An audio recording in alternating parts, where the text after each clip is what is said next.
Yes, I agree with those excellent points, and as someone who is also responsible for the new hospital build programme that can give that choice and make sure we're getting the most effective, then that is something which is top of my agenda.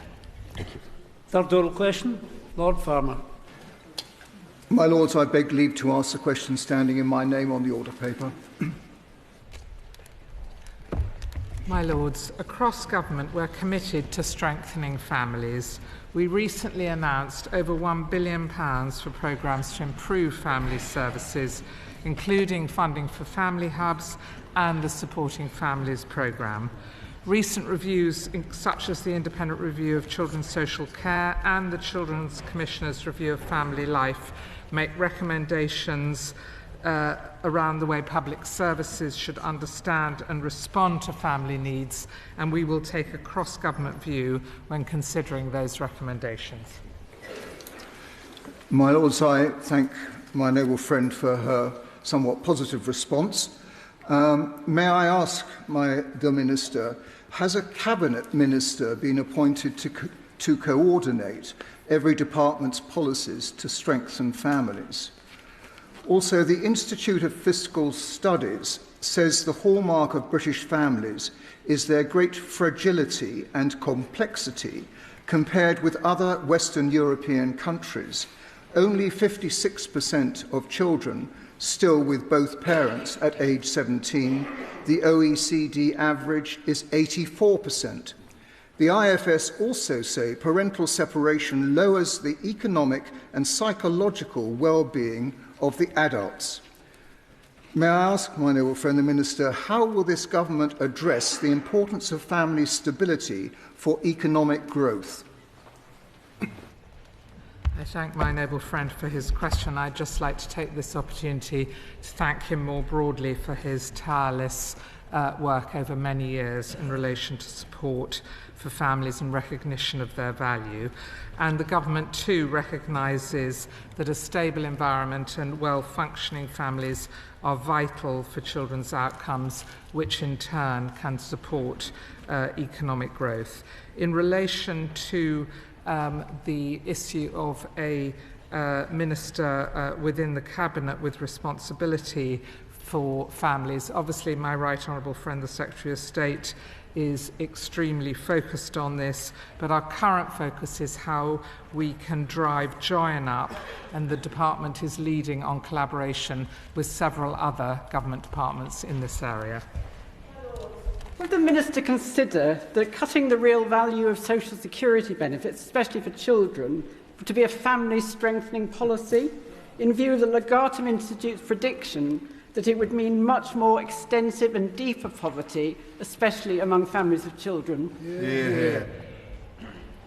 Well, I know that the noble lady will recognise that this government has committed £37 billion to the households most in need, and that 8 million of the most vulnerable households will receive an additional £1,200 of support in relation to energy bills.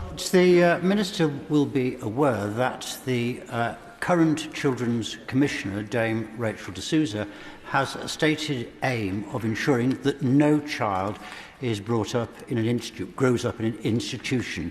What help is the government giving to ensure this noble aim is achieved?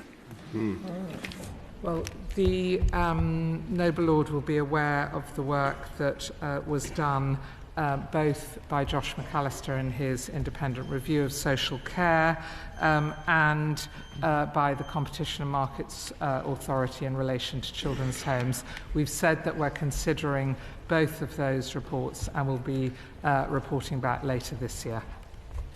The Minister will know very well that there has been a marked reduction in family support services in recent years, in particular day centres and Sure Start centres, that can support families just at a critical time in their lives when they experience a crisis. Could the noble lady, the Minister, reassure the House that everything is going to be done to recover these preventive services so that children don't come into care unnecessarily? Well, the Noble Lord is obviously a great expert in this area. I will do my best to reassure him. The government recently announced over £1 billion in programmes to develop early help at any point from childhood to adulthood, and as the Noble Lord hinted at, none of us actually know always when a crisis might emerge. More specifically, in relation to reducing the number of children in care, we're investing £84 million in the Strengthening Families Protecting Children's programmes, which is working with the 17 local authorities with the highest numbers of children in the care system. One of the most interesting discoveries in the report, for which the Children's Commission for England is to be commended, it's a really good report, is that policymakers work on households, but families themselves think more broadly than households, and that family needs to be the thing that drives policy rather than household. This is seen in, for example, young offenders. It's seen in other areas of life. Could the Minister possibly comment on thinking about changing how policy is made towards family? Well, it might be more than the time I'm allowed to talk about how policy might be made, but more specifically, I think that is at the heart of our work on offering children a better start in life and the family hubs, is that there should be services that meet the needs of families and that they should be seamless to access, and with a stress on them feeling welcoming, that there should be no stigma in accessing them.